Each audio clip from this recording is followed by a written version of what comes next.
Hello students, कैसे हैं आप लोग। तो लास्ट वीडियो में हमने हमारा फर्स्ट चैप्टर कंप्लीट कर लिया था। आज हम हमारा सेकंड चैप्टर स्टार्ट कर रहे हैं। सेकंड चैप्टर है हमारा पॉलिनोमियल्स। तो पॉलिनोमियल्स को पढ़ते हैं उससे पहले हम इसका इंट्रोडक्शन ले लेते हैं। इंट्रोडक्शन टू पॉलिनोमियल्स कि पॉलिनोमियल्स होते क्या हैं। ठीक है, तो पॉलिनोमियल्स को पढ़ने के लिए सबसे पहले पॉलिनोमियल्स में हमारी चीज़ आती है, वो होती है टर्म। टर्म क्या होती है, मैंने एक वर्ड बोला टर्म। ये टर्म क्या होती हैं, तो टर्म्स क्या होती हैं बेटा, जैसे कि हमने कोई भी, मैंने यहाँ लिख दिया एक 2x, ठीक है 2x लिख दिया, तो ये अपने आप में क्या है, एक टर्म।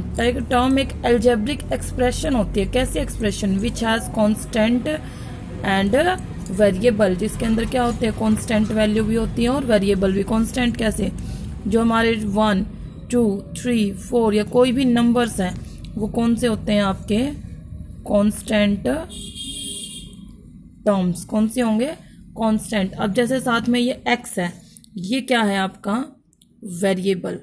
क्या है ये आपका वेरिएबल। तो टर्म क्या होती है, टर्म होती है an algebraic expression in which a constant term is multiplied with a variable. जब हम एक कांस्टेंट टर्म को एक वेरिएबल के साथ क्या करते हैं, मल्टीप्लाई, तो वो क्या बन जाती है, एक टर्म। ठीक है, अब पॉलिनोमियल्स है, टर्म्स के अकॉर्डिंग उसकी टाइप्स दी हैं इसने। जैसे अगर फर्स्ट आता है हमारा यहाँ पर मोनोमियल्स। अब ये मोनोमियल्स क्या होते हैं, ठीक है, मोनोमियल्स होते हैं when number of terms is only 1। जब आपकी कोई भी अलजेब्रिक एक्सप्रेशन है उसके अंदर जो नंबर ऑफ टर्म्स हैं वो कितनी है, सिर्फ एक ही है। कैसे, जैसे कि 2x है, 4x है, 7x स्क्वायर है, 5x स्क्वायर है।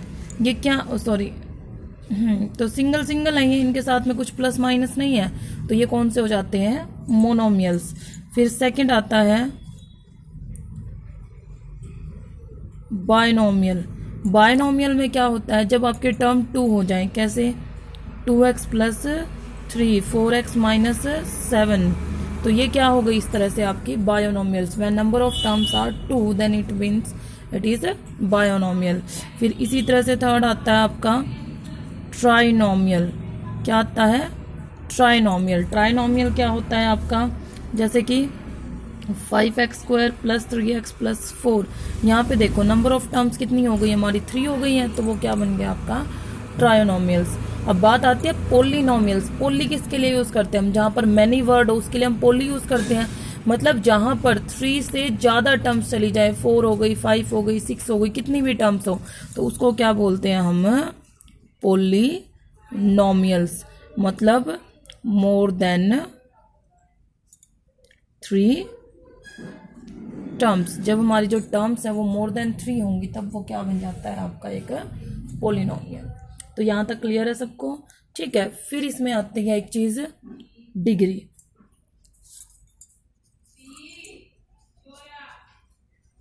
अब ये डिग्री क्या होती है, ठीक है, डिग्री होती है बेटा highest power of the variable in polynomial. जो भी आपका पोलिनोमियल दिया हुआ है उसके अंदर जो आपका वेरिएबल है उसकी जो हाईएस्ट पावर होती है, क्या लिखते हैं इसको,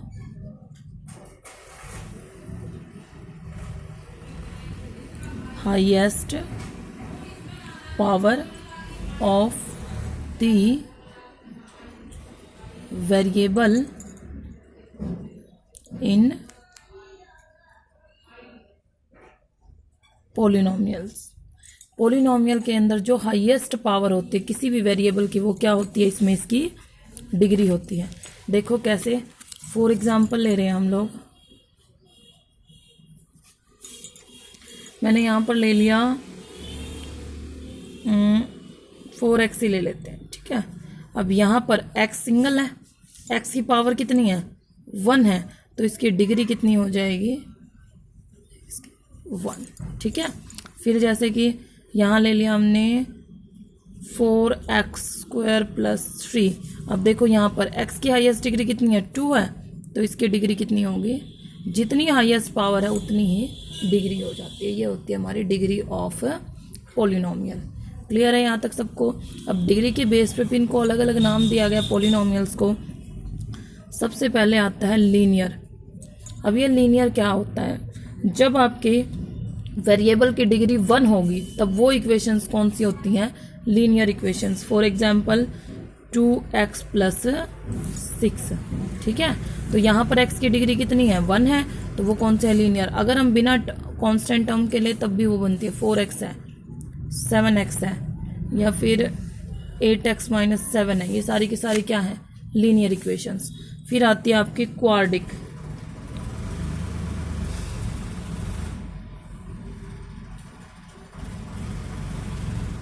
क्वाड्रिक पोलिनोमियल, क्वाड यूज होता है बेटा आपका स्क्वायर के लिए, जब आपकी डिग्री कितनी चली जाए, 2 चली जाए। For example 4x square plus 7x plus 3, यहाँ पे हाईएस्ट पावर कितनी है x की, 2 है, तो ये कौन सी इक्वेशन हो जाएगी आपकी, क्वाड्रिक इक्वेशन।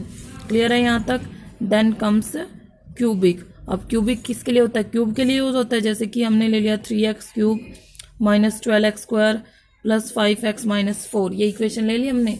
यहाँ पर x की हाईएस्ट डिग्री कितनी है, 3 है, तो ये कौन सी हो जाती है आपकी क्यूबिक इक्वेशन। यहाँ तक आई थिंक सबको क्लियर हो गया होगा। तो ये थी हमारी। फिर इसमें बेटा एक चीज़ और रह गई है, वो बताना था तुम्हें कि अगर हम कॉन्स्टेंट टर्म की डिग्री पूछें, किसी भी कॉन्स्टेंट टर्म की डिग्री, तो कॉन्स्टेंट टर्म में कहोगे कि आप लोग कि मैम इसमें तो होता ही नहीं है एक्स, वेरिएबल ही नहीं होता, तो वहाँ पे हम डिग्री क्या लेंगे। लेकिन वहाँ पे वेरिएबल होता है। कॉन्स्टेंट टर्म की डिग्री होती है हमेशा 0। कितनी होती है इसकी डिग्री, 0। कैसे, अब मान लो ये 4 है आपका, ठीक है, 4 के साथ में 1 है, क्योंकि 4 इंटू 1 इक्वल टू 4 होता है। तो जो ये 1 है, इस 1 को मैं लिख रही हूँ यहाँ पे x की पावर 0। x की पावर 0 क्यों लिखा है, देखो x नहीं है मतलब वेरिएबल नहीं है। अगर पावर 0 ही है तो वो है ही नहीं, लेकिन हमने इसको यहाँ इमेजिन कर लिया 4x0। जो आपका x की पावर 0 होता है वो हमेशा इक्वल टू 1 होता है।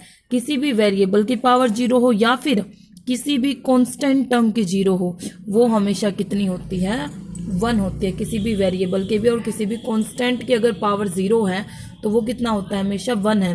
तो अगर 4 है तो ये मत मानो कि ये बिल्कुल अकेला है, नहीं, उसके साथ अगर कोई वेरिएबल है तो उसकी डिग्री कितनी है, 0 है। इसीलिए कांस्टेंट टर्म की अगर डिग्री पूछ ली जाए तो वो कितनी होगी आपकी, 0 होगी। तो यहाँ तक क्लियर है आप सबको। नेक्स्ट आता है आपके यहाँ इसके अंदर जो हमारा एक्सरसाइज में आएगा, relation of zeros with coefficient of polynomials. Relationship बतानी है हमें इसकी जीरोज की। अब जीरोज आप लोगों ने 9th में पढ़ी हैं।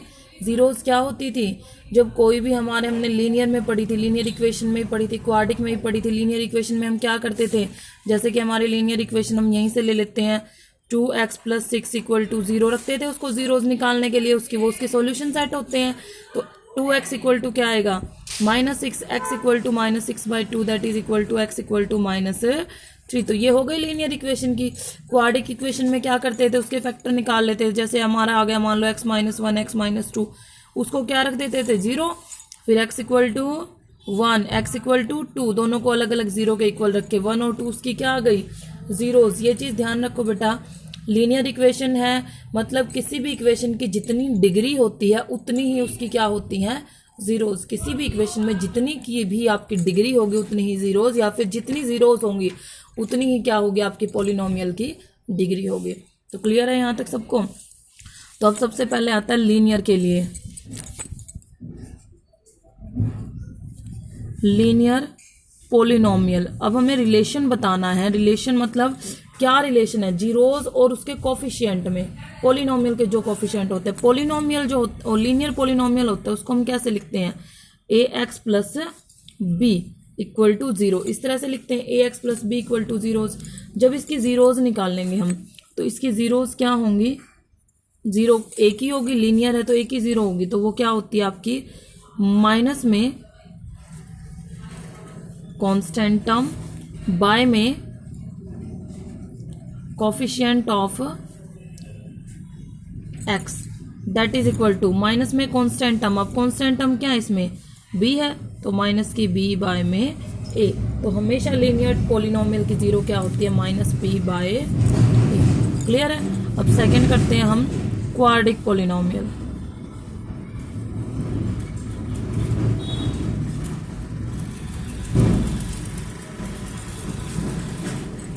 क्वाड्रिक पोलिनोमियल क्या होते हैं हमारे? क्वाड्रिक पोलिनोमियल होते हैं हमारे जैसे ax² plus bx plus c equal to 0, इस तरह से आते हैं ax² plus bx plus c equal to 0।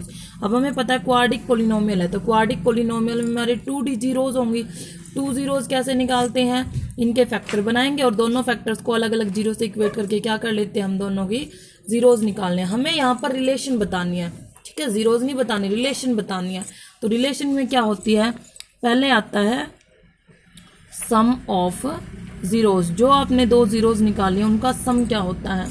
तो सम ऑफ जीरोज होता है आपका माइनस में कोफिशिएंट ऑफ एक्स बाय में कोफिशिएंट ऑफ एक्स स्क्वायर, ठीक है। कोफिशिएंट ऑफ माइनस में कोफिशिएंट ऑफ एक्स बाय में कोफिशिएंट ऑफ एक्स स्क्वायर।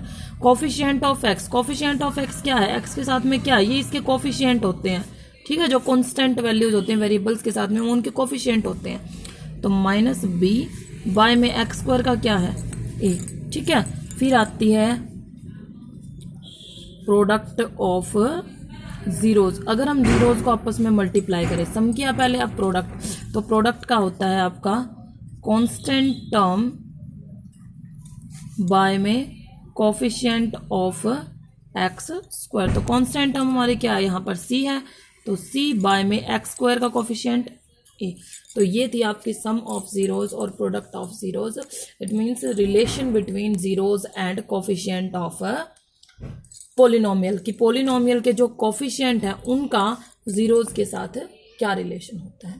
तो यहाँ तक क्लियर हो गया होगा आप लोगों को, ठीक है। अब हम हमारी आगे एक्सरसाइज देखते हैं 2.2। 2.1 अभी के लिए मैं नहीं करवा रही हूँ क्योंकि उसमें 1-2 ग्राफ हैं, तो आप मैथ की बुक होगी जब आपके पास, हम क्लासेस लगाएंगे जब स्कूल में तब करवाएंगे। तो अब है आपकी एक्सरसाइज 2.2 करवा रही हूँ मैं डायरेक्ट आपको। देखो एक्सरसाइज 2.2 है, इसमें क्या कहता है ये, find the zeros of the following quadric polynomial. हमें जीरोज निकालनी है, जो भी आपको यहाँ पर क्वाड्रिक पोलिनोमियल दे रखे हैं उनकी जीरोज निकालनी है। एंड वेरीफाई द रिलेशनशिप, और उनके बीच में जो रिलेशनशिप है between the zeros and the coefficient, zeros और कोफिशिएंट के बीच में जो रिलेशनशिप है उसको क्या करना है? वेरीफाई करना है।